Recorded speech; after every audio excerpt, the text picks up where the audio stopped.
우리 일반적인 회의나 교육은요, 모두 서로 간에 약속을 정하고 서로 간에 미팅 시간을 예약하는 겁니다. 그러니까 줌 회의도요, 회의를 예약하고 예약된 링크를 메일이나 예를 들어서 이런 카톡 혹은 문자 등으로 전달해야 하는 게 바로 최종 해야 하는 일입니다.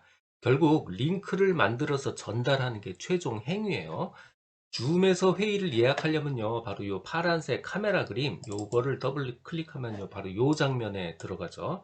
바로 이게 바로 줌 응용 프로그램에 들어간 겁니다. 회의 예약은 굉장히 생각보다 간단한 일이에요. 요 캘린더 그림, 요거를 누르면요, 바로 예약 메뉴로 들어가게 됩니다. 여기서 사실 해야 되는 거 굉장히 간단해요. 회의 제목 정하고요. 그 다음에 시간하고 날짜하고 시간 정하고요. 회의의 기간만 정해주고 바로 저장해주면 끝이에요. 다시 회의 제목 정하고요. 할 날짜와 시간 정하고요. 기간을 정해주고 저장만 해주면 끝이에요. 나머지 요 대기실 항목을 제외하고요. 나머지 모든 항목은 어떤 선택을 해도 큰 영향을 미치지 않습니다. 예를 들어서요. 비디오를 호스트가 켜고 시작할 건지 끄고 시작할 건지 그 정도밖에 차이가 나지 않습니다. 참가자 입장에서 켜고 들어오게 할 건지 끄고 들어오게 할 건지 큰 차이가 나지 않지만 저는 대체로 나도 모르는 장면이 갑자기 척 나타나는 게 좀 불편해서 항상 비디오는 끄고 이렇게 시작을 합니다. 하지만 뭐 어떤 선택을 하셔도 큰 차이가 나지 않고요. 회의실 아이디도 마찬가지로 자동으로 생성하든 개인으로 생성하든 회의 개설과 진행에는 큰 문제가 없습니다. 회의 개인으로 설정하면 요게 넘버가 항상 동일하니까 조금 더 믿음이 더 가겠지만 뭐 큰 차이는 없습니다. 자, 다시요. 회의 주제를요. 예를 들어서 이렇게 설정하고요. 뭐 센터 봉사활동 일정 수립 회의 뭐 이런 식으로 설정을 하고요.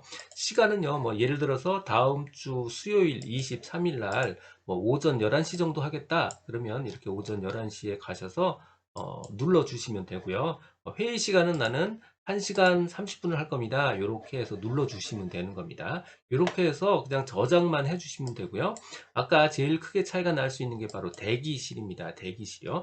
대기실은 저는 보통 매번 대기실에 들어온 사람들을 일일이 확인하고 또 늦게 들어오시는 분들도 항상 계시기 때문에 그거를 매번 체크하는 게 굉장히 저는 개인적으로 불편해서 대기실을 활용하지 않습니다.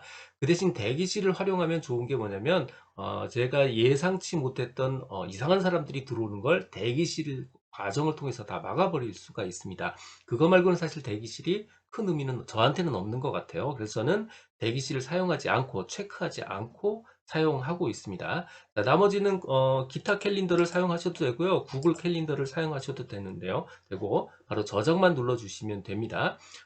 기타 캘린더를 누르고 저장을 눌러주시면 바로 그냥 과정이 다 완료가 되고요. 구글 캘린더를 눌러주시면 구글 캘린더까지 연동이 돼서 제 일정표까지 연동이 되는 것까지 확인이 됩니다. 자, 예를 들어서 조금 시간이 더 걸리겠지만 구글 캘린더까지 가서 볼게요. 이 상태에서 저장을 하시면요. 바로 이렇게 구글 캘린더랑 연결이 되는 모습이 나오고요. 구글 캘린더가 지금 넘어가고 있습니다. 그래서 이 상태에서 바로 아까 정했던 제목 일정들이 쭉 나오고요. 저장을 하시면 되고요. 만약에 내가 다른 참석자한테 보내고 싶다, 메일로 보내고 싶다, 그러면 여기서 참석자 추가해서 보내시면 바로 요 해당하는 링크가 다 그 사람한테도 메일로 저장이 됩니다. 자, 이 상태로 해서 바로 저장을 해주시면 제 캘린더에도 이렇게 일정이 잡혀 있는 게 보이시죠? 이렇게 이미 일정이 잡혔다는 게 확인이 됩니다. 자, 이게 모두 회의 예약 과정의 전부입니다. 자, 아까 최종적으로 얘기해야 되는 게 뭐냐면 우리가 바로 링크를 보내주는 거라고 했죠. 우리가 회의 시간 전에도 한번 다시 회의 시작할 때도 다시 한번 보여드리겠지만 링크를 보내드리는 방법은요. 요 회의에 가서 보시면 바로 조금 전에 만든 회의 요거 있죠. 요 회의에서 초대 복사, 요 초대 복사를 누르시면요. 바로 링크가 이미 저장이 된 거고요. 이 저장된 링크를 원하시는 분한테 이렇게 붙여넣기를 해주시면 이제 링크가 간 겁니다. 그래서 이 사람이 그 시간이 돼서 줌 참가 회의를 눌러주면요. 바로 다시 회의를 시작할 수가 있는 겁니다. 이 링크는 다시 보내주실 수도 있고요. 굉장히 쉽죠. 회의 예약 회의 만드는 거예요. 그냥 제목 정하고요. 날짜 시간 정하고요. 기간 얼마 동안 몇 시간 할 건지 정하고요. 그리고 저장 눌러주면 끝입니다.